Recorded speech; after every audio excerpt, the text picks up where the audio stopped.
Uh, so what we have to do then is give people opportunities and let the devil take I am the hunt. testing this game recording At least thingy two majig. of Oh the fuck! Oh words shit! that Oh, I those forgot who my aspire unlock button. Oh shit! Fuck. are not blocked in the It's absolute. blocked. There we go. And of That's course, my it's bad. not Poison. not Poison.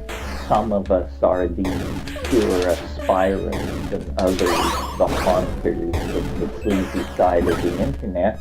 We each play all these roles and move in between according to taste and need. I mean, one of the great falsities of print is the making illegitimate of schizophrenia. I mean, we are all just one of personality. The idea that a healthy person has a unified identity is just a silly idea. It's like believing that sexual preference comes in only two flavors. Oh fuck!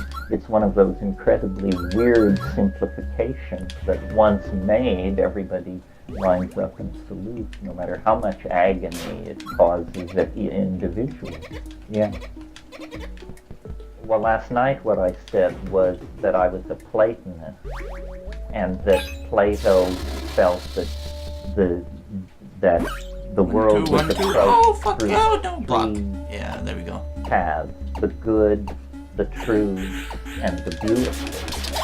But that goodness is controversial, and truth difficult to discern, but that beauty has a kind of resonant Pew pew pew! Pow pow pow! Pew. and so following beauty,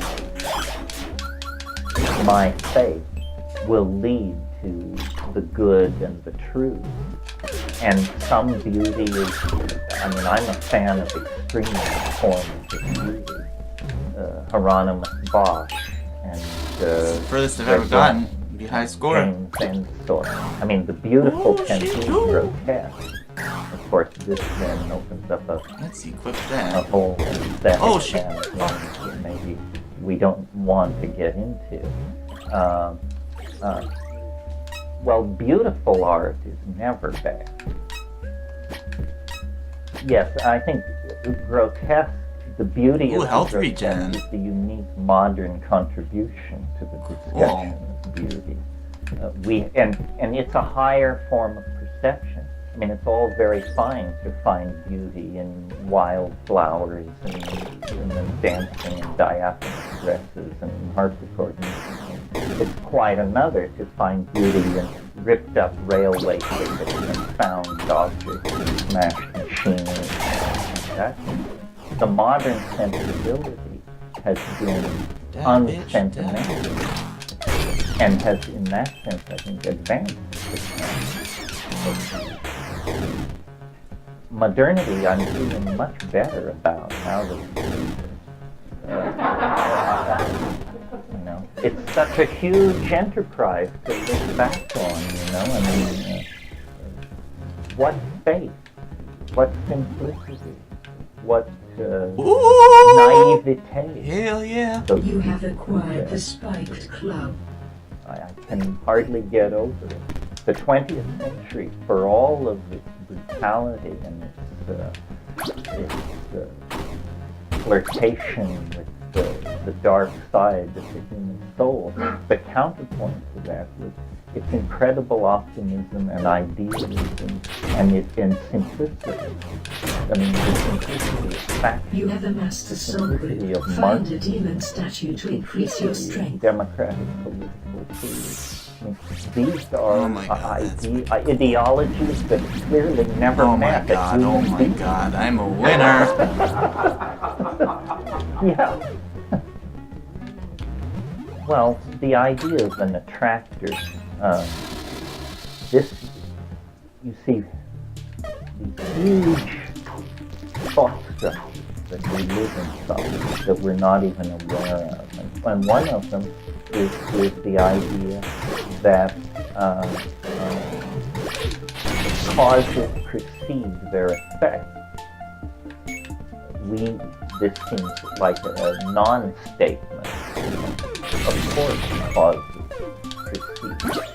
effect. But in fact, processes, if causes always preceded effect, then many processes would be unpredictable that are in fact predictable.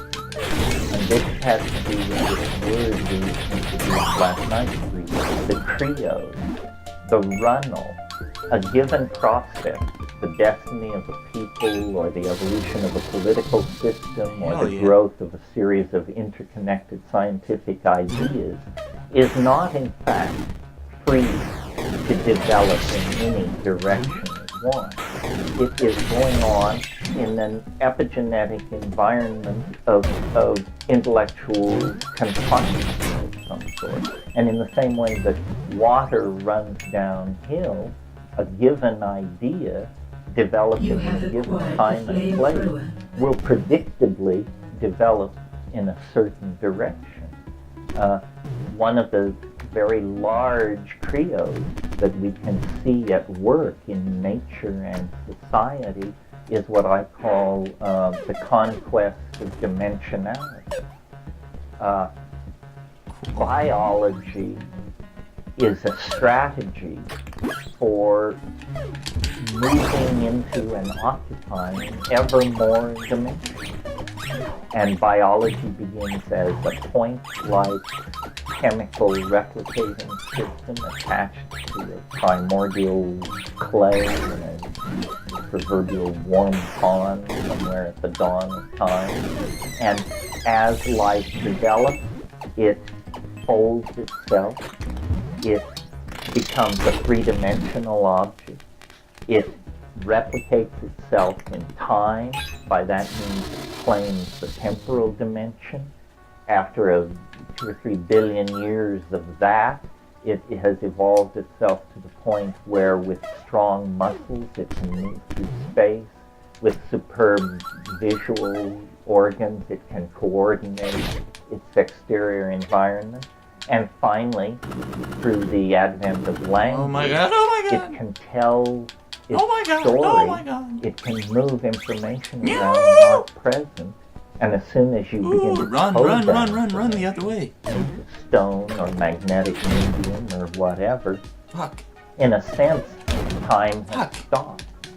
You are moving outward now. And this very large create seems to inform not only biology, but the human enterprise as well. So when I talk about stuff like the evolution of photolithography and moving pictures out of photography, and the evolution of surround sound and the global airline system and these kinds of things, these are dimension-conquering phenomena designed to shrink the Earth to a point. And of course the Internet is the mother of all dimensional conquest. And in a single 40-minute session on the Internet, I may talk to computers in Helsinki, Australia, Paris, Vanuatu, you name it. And I don't even know that this is happening. Yeah, it doesn't matter. It's meaningless to think in those terms, because in fact, you might as well think of it all being inside your CPU sitting on your desk. It has the same effect. And what that is you the have sum acquired total the rocket launcher. knowledge being daily augmented, and the fury with which people put their thing on the Internet, everything from, how grandma's recovering from her stroke to, I visited a language site the other night that had 122 syllabuses for 122 languages. Make your bins, kill that horrible monster. That were philologically for searching these languages. I got there through the Vonich manuscript site. Yes, that all still goes on. That community is at work. So apparently we will not rest until all space and all time is brought down to, for all practical purposes, a single point. And this is an idea that has been around in various forms since at least the 16th century. I mean, it's the alchemical idea of the philosopher's stone, a universal panacea, a medicine which makes you wise, immortal, all-seeing, all-knowing, all good. But interestingly, conceived as an artifact of technology, conceived as something brought into being through the effort of a technological worker in concert, in resonance with the intelligence, which is to do the same thing. The human world is simply a catalyst for nature's existence. We are speeding up nature's program of dimensional transcendence.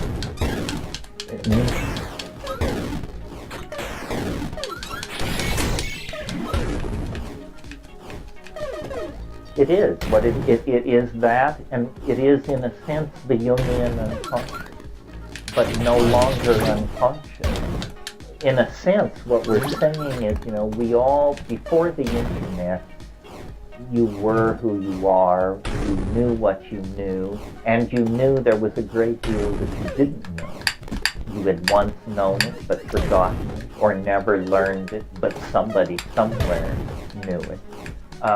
And because we had this vast, dark companion, the unconscious, bad things keep jumping out of it. It was remarkable to me that throughout the Cold War period, a planet ruled by carnivorous monkeys, filled with ideological hatreds, under immense economic and social pressure, and yet nobody ever used atomic weapons except one, the two Japanese instances. And in a sense, they don't count because they didn't know what it was. They had to use it to see what it was. And once they saw what it was, remarkable restraint set in. I would never have guessed that we would have been capable. I mean, remember how deep the fear of the Soviet Union was. Remember that for 35 years, a thermonuclear strike was a possibility within a half an hour of any undue movement on the other side. And yet, somehow we got through that. So there is in the human animal an effort to awaken. It was H.G. Wells who said history is a race between education and catastrophe. And it's a white knuckle enterprise. Catastrophe edges inches ahead, education moves ahead, and again, if it were a level playing field, I'd be betting on catastrophe, because I believe that nature favors the good, the useful. I've got all my money on education. I think we'll make it, but I think we have to scare ourselves to death in order to keep focused. We're primates, and we don't really dig in and get rolling until we're painted into a corner. Yeah, man. I guess the answer is you have to somehow make it your friend. You have to make it your friend. There are ways to do that. Actually, I made a little list. He played right into my hands. The first and probably oldest friend, older even than psychedelics, is dreams. Dreams are hugely important. I was in Australia in February, and I did a lot of reading up before I went down. The Aboriginals of Australia have been at the cultural enterprise for a long, long time, along a different path than the rest of it. I mean, I've spent time with Amazon tribes and with people in Central Asia, and yes, they're funky, and yes, they're different, but these Australian Aboriginals are onto something quite other. Many people barely open their eyes. People sit silently. People don't talk. This again relates to what we said about language. In Australia, among these people, you get the feeling that they don't talk because they're not sure it's here to stay. If an Aboriginal wants to communicate something to you, they would far rather walk with you a half mile into the bush and point at it than to simply describe it back at camp. So the dream time and the Jungian unconscious and the unconscious made conscious by the internet begin to sound like the same thing. I previously didn't have much interest in Australian because I was slightly irritated by reliance on psychedelics. And so it was like, what am I supposed to do with these people?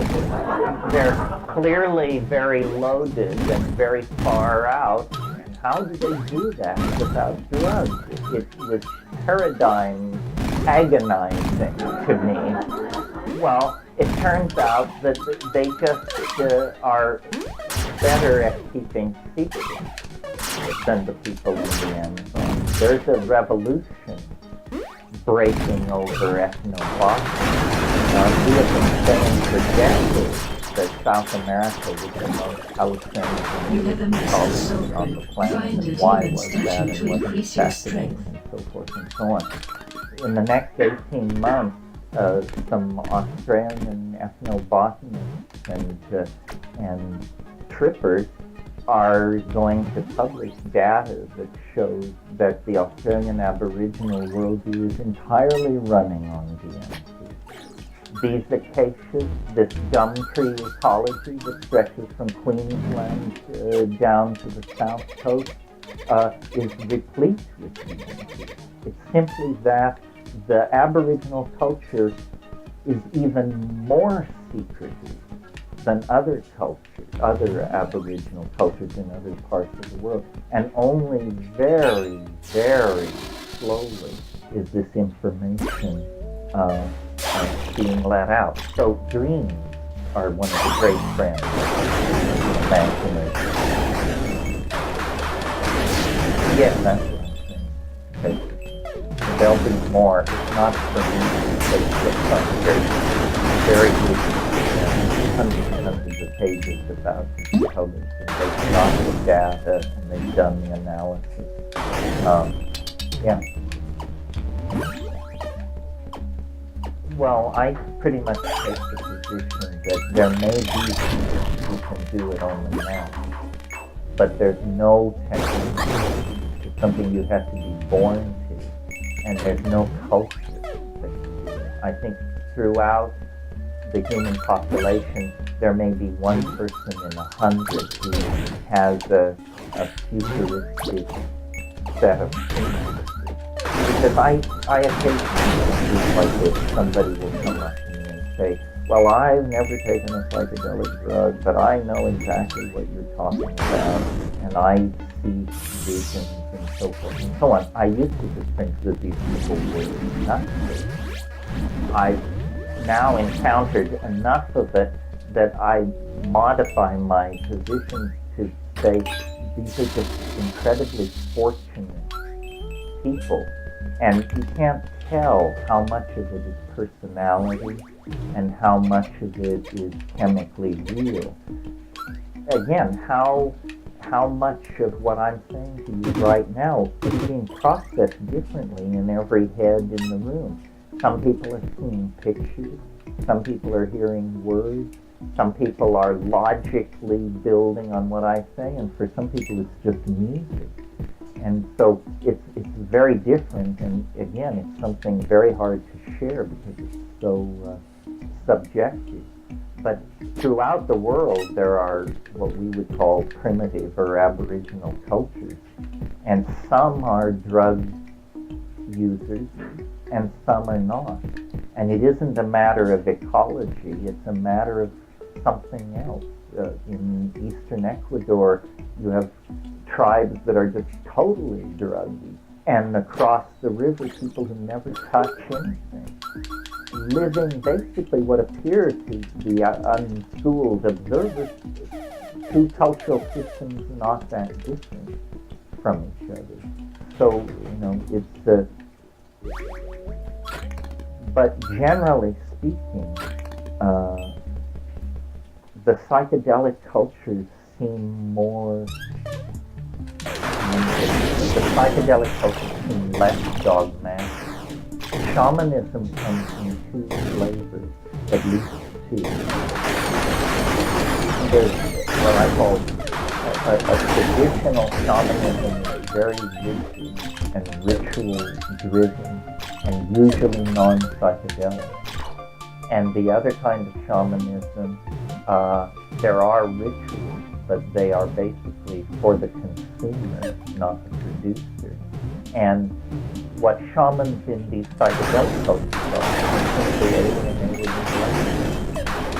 and I've been in situations in the Amazon where you fly into some remote place and the people come and they want to touch the airplane. And they want to look at the camera and touch your clothes and what was going on. Meanwhile, standing off is the shaman. And he doesn't give a shit about the airplane or your camera or any of that. He is interested in you as a person. And what he is based from the values of the culture. The keeper of the values is one person who knows the values of the culture. That's what they're doing in that function. It's like somebody has to know. And so all the people are, kowtowing and going through their business. But the shaman at the top realizes, my God, we stare out onto an abyss. We do not know. And they're like science. They are science. Well, this is an interesting question. There's a hard and soft answer. It depends on whether you think the need to modify is so basic to human beings that it can't be removed. If that's true, then the internet still holds out a certain amount of hope. And a hardcore anti-capitalist which wants to eliminate capitalism because it sees it as an unreclaimable evil. But it's possible that the only thing wrong with capitalism is that it manufactures, produces, and commodifies physical objects. What if there was a capitalism that only commodified information and life? That might be more tolerant. In the future, not that long in the future, if you want to live at Versailles, it will cost you $149 to buy the software package, set it up, and live. Well, if Versailles can be made to cost $149, how much is it worth? And the answer is only what the market is. So I think for a long time, this process of raising standards of living has been underway, and it is certainly true that today in the world, hundreds of millions of people live better than emperors and kings 2 centuries.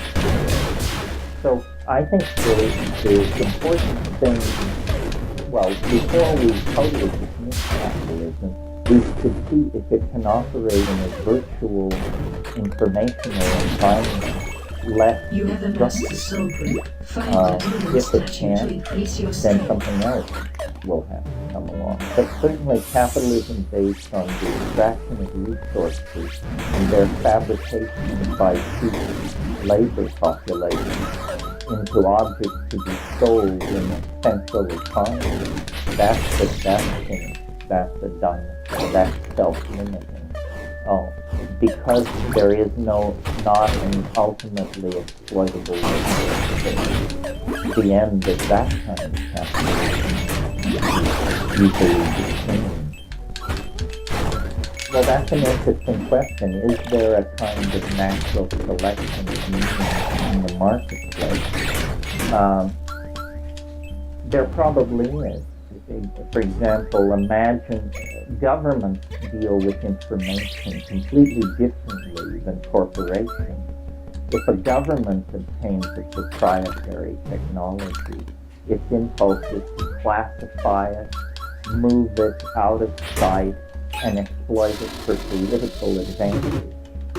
If a corporation achieves a proprietary technology, it drops a huge amount of money on promoting it, rushes products based on it to market, and tries to spread it everywhere as fast as it can. This certainly has caused an evolution of certain kinds of technology. But the two systems, the capitalist corporate system and the governmental system, value and put emphasis on different kinds of technology. For example, nation-states use war as an instrument of national policy. Corporations almost never do that. Corporations don't like war. It busts that environment, it makes products difficult to move around, and where you had happy, healthy customers, you now have hollow-eyed refugees standing around with their hands out. But those were national interests. No corporation could have launched a war like that. It wasn't Exxon who had knife employed at the Silk Road. It was the economies of France, Germany, and the United States. Haha, Also, that suicide. war was generations ago. A completely different set of political rules were in place. And that was probably the last of those forced years, I would say. What capitalism does with war is it forces it to already burnt out market areas, like Rwanda, Bosnia, they don't care what people do to each other in those places because they don't have, there's no market there anyway. Let me go on with my list here. I think I got through healings and drugs, which were probably the biggies. This is Friends of the Imagination, in case you lost your credits here. Fiction and the enterprise of fiction, not necessarily science fiction. Although it's interesting, if you look at the golden age of science fiction, the magazines that created that had names like Amazing, Astounding, and If. These are the very words and themes that we've been pursuing around it. But fiction is, until we get virtual reality up and running in the hands of a master, Alright, well, the best way we have of showing 30 minutes. the Oh, shit. content of our own head.